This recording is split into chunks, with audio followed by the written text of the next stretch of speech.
suportahan.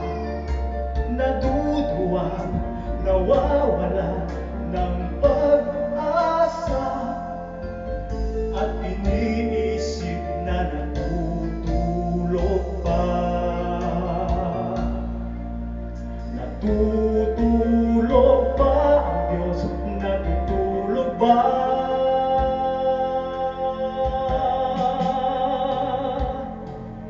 Sikapin mo, pilitin mo, tibayan ang iyong puso.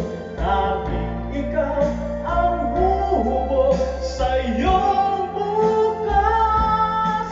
Huwag mo sana akalain natutulog pa ang Diyos.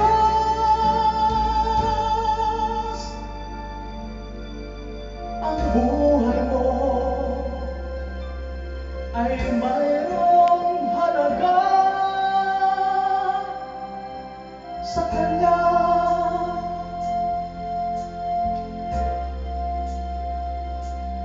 Dapat nga ba na ikaw ay maghintay at hinugin pa, pilitin pa ng tadhana? Gawin mo na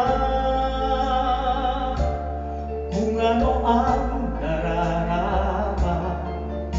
Magsikap ka at magtiwala sa may kapal. Nakahanda ang Diyos umalalay sa'yo. Hindi